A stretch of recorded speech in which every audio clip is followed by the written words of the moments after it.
What's up, YouTube? This is BB with Casual Yu-Gi-Oh! Coming at you guys with another deck profile. Gonna go over Darklords. Darklords is probably one of my favorite decks just for like what it is. I really love like kind of angels and demons and stuff like that. So this deck was just right up my alley. So without further ado, let's just get to the deck.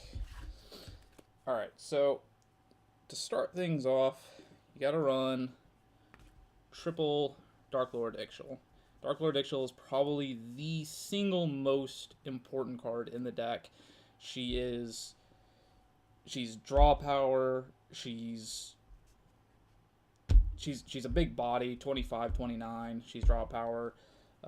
She's easily the most important card in the deck. To go along with her that you typically want is Darklord Superbia.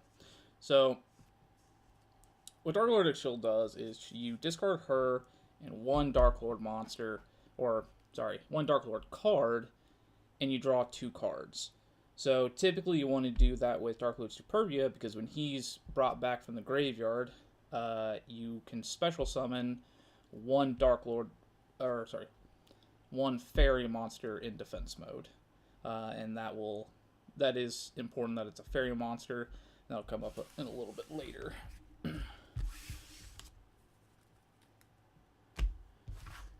Alright. So next is just our kind of Darklord monster lineup.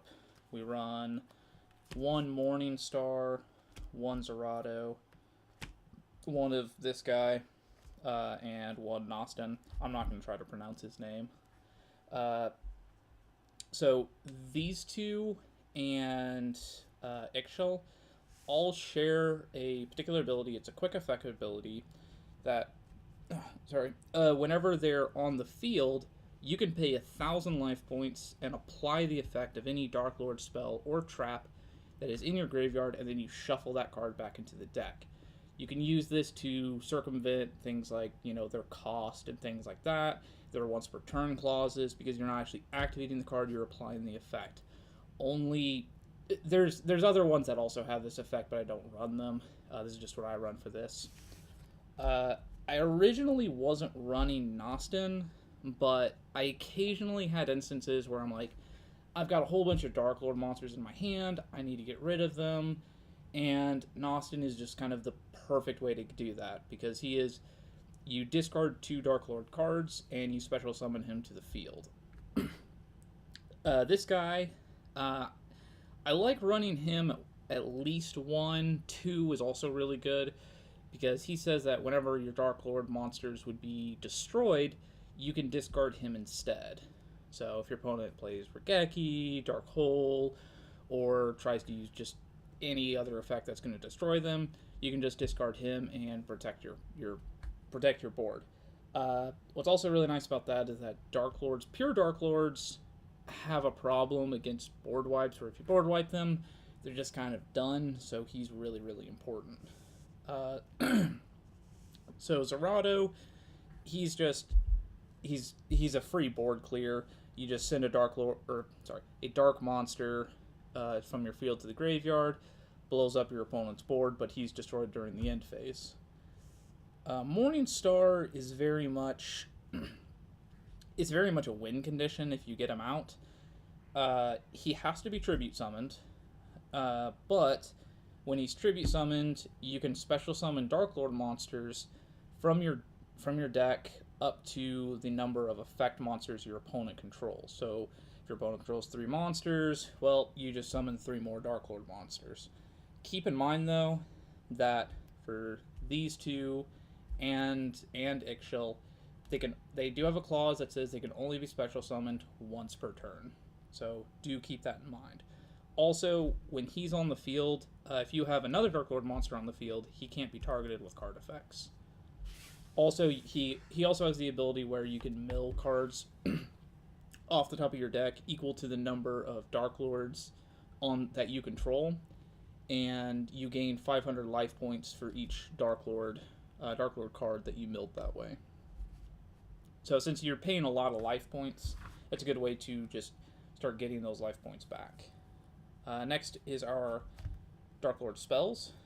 you run 3 Banishment. This is pretty staple. This is your search card. It can search any Darklord card, just any of them. Spell, trap, monster, doesn't matter, as long as it's not itself. Typically, if you have Eggshell in your hand, you're going to search Superbia. If you have Superbia in your hand, you're going to search Eggshell, because you want to get that draw power going. If you have both of those in your hand, you're going to search this, Darklord Contact. What Darklord Contact does is you special summon a Darklord monster to your field in defense position. And so what you want to do is you want to have Superbia in your graveyard.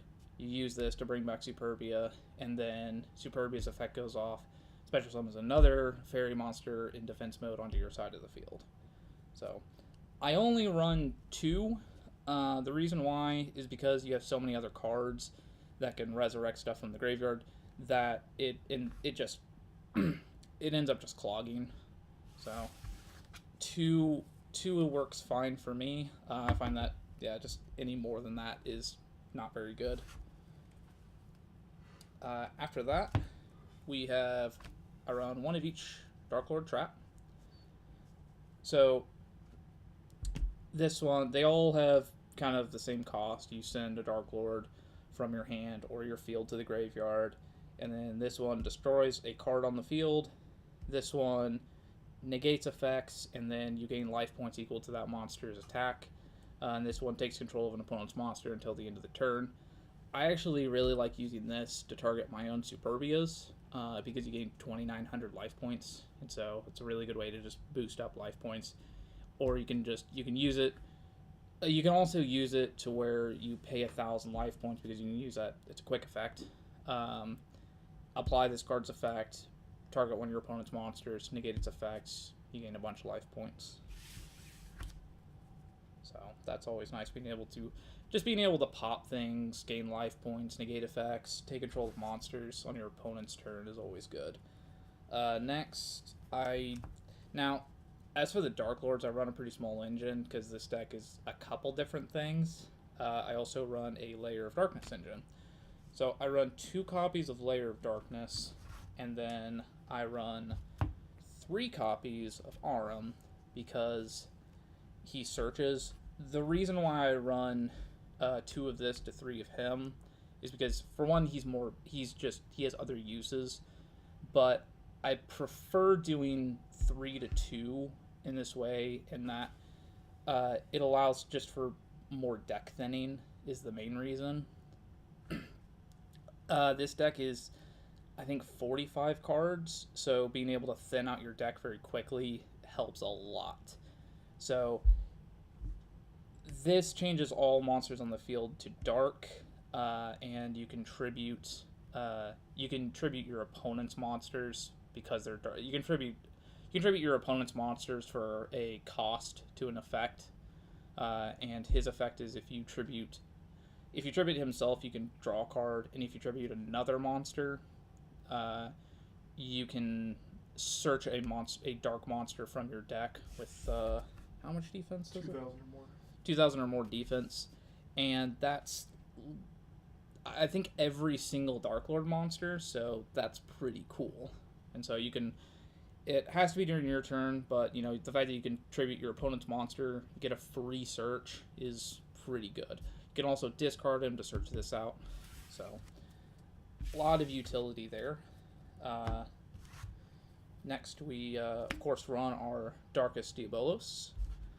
He just good boss monster. If one of your monsters gets tributed, he can come back from the graveyard, so you can use him as a trade-in target to draw 2 cards, tribute one of your monsters, and then he just comes right back. So it's like, just going plus. You don't really lose anything. And then I do run 2 Liliths. Lilith is quick effect. You can tribute a monster. You can tribute herself, or if you have your field spell, you can tribute one of your opponent's monsters. Search for 3 normal trap cards out of your deck. You don't have to have the same name, and you show them to your opponent, and then your opponent randomly selects one, and then you set that card face down. So a lot of people use the viruses, and I use these 3 viruses. I use 2 Grinning Graves, and I use 1 Eradicator. Now, the reason why I do 2 Grinnings instead of like one of the others is because it basically does the same thing as the others, but it hits all monsters. There's no restriction. And most of the time, almost all of your monsters that you're keeping on the field already have 2,500 attack or more. So you're going to always get the full benefit of the effect. Also, and then there's Eradicator. Eradicator's limited, otherwise you'd run 3. But if you don't know what that does, it hits either all spells or all traps for 3 turns. So, pretty good. And then, also, for our other boss monsters, we run 1 Christia and 1 Dark-Armed Dragon. Christia is nice because you can trade in her and just get her to the graveyard. It doesn't really matter. And you can use... Oh, what's his name? I've already forgotten. Superbia. And that's why I was saying that it's relevant that he brings back fairies. So, Superbia can bring back your Darklord Christia. So, pretty busted. And then we have Dark-Armed Dragon because you're using, all your monsters are dark. Pretty easy to get just 3 in there because you're resurrecting stuff constantly. It's really never a dead draw. And even if it is, you can just, it doesn't matter. Honestly, it doesn't matter if you draw this card or not. It's just kind of, it's just kind of a bonus to have. If you draw it and you can't use it, you have too many dark monsters, you're either eventually going to use it or you're going to win anyway. It's not really a big thing. There's other boss monsters you could run, you could just run a second Christia, but it's not too big of a deal. But having extra pop power is pretty nice. Next, we run triple trade-in. Got quite a few 8 stars, and most of them will pay for themselves anyway if they go to the graveyard. Easy to get back. Christia. Superbia is actually an 8 star as well, so it's another easy way of getting him to the graveyard. Now, we got a bit of an odd choice. I actually run triple carded Demise. And some people might look at this and think, card Demise, that's a bit of an odd choice, can't special summon. But that is actually completely okay because we run this guy. Back to the front. So basically what you can do is you play Card of Demise, you draw your 3 cards, and then you've got back to the front, so you can just bring your monsters back anyway. It doesn't really matter. And if you draw your Darklords, odds are you're going to draw your Ixchels, your Superbias, and it's not really a big deal because you're ditching them anyway to just draw more cards. Also, the only monster that has to be special summoned in the entire deck is Dark-Armed Dragon. So, out of a 45 card deck, your odds of drawing that, it happens from time to time, but like I said, it sucks, but it's not a big deal. It's not it's not a game changer or anything like that. And then of course we run 1 Monster Reborn. Monster Reborn is pretty much your kind of replacement for for your 3rd Darklord Contact, just because it's better than bring back anything. We run 1 Regeki for a bit more board clear, and our Solemn Brigade. I run 1 of each Solemn because it's nice to have your every base covered, and I just think it's more interesting that way. Well, and this is an Angel and Demons deck, so it kind of makes sense for God in there. That is true. Alright, that's it for the main deck. The extra deck is more of just options. You're not necessarily ever going to go into it. You don't need to, but it's there as, options. We've got Dreadnought Cannon for burn damage. We got Rail Cannon for he can make himself or any of your other cards immune to card effects. I got so much crap in my throat. Got to clear it out. Sorry, guys. Fuck. Next, we run Ravenous Tarantula. So Ravenous Tarantula is pretty busted because his effect is that your the difference in your life points, you gain your monsters. All of your monsters gain attack points equal to the difference between you and your opponent's life points. And since you're constantly paying life points or gaining life points for that matter, there's pretty much always going to be a very large disparity in life points. So he can get pretty crazy pretty fast. And then we run Seven Sins. I actually don't remember what Seven Sins does. 4,000 beat stick. It's pretty much a 4,000 beat stick. The way you're going to get him out is pretty much you overlay into Ravenous Tarantula. He has some other effects, like what the fuck does he do? He can prevent himself from being destroyed by detaching. That's it. If you guys didn't hear that, he can detach, prevent himself from being destroyed, and you can detach 2 materials, banish all special summon monsters your opponent controls, and then you can attach one of them as Ixis material. So. But you can only do that if you summon him using his original method. You have to if you summon him using an Ixis monster, you have to wait a turn to do that. Just FYI. Next we run Hope Harbinger for spell negation, and then we run Galaxy Package. So negate monster effects, take control of monsters, pop stuff.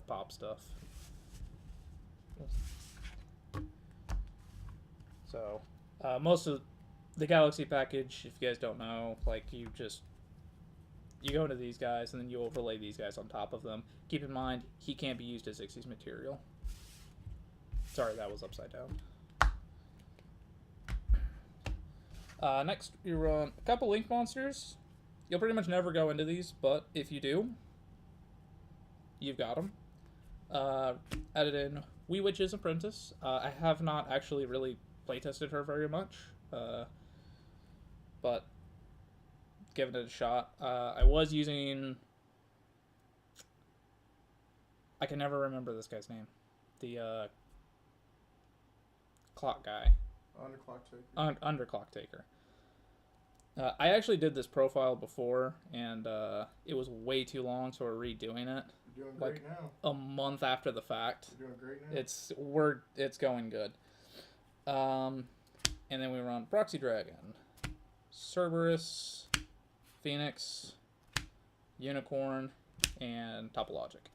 Now, one benefit to using Underclock Taker over her is that you can much more easily do an extra link. Technically, it's not a very fast extra link. It's like a 2 or 3 turn extra link.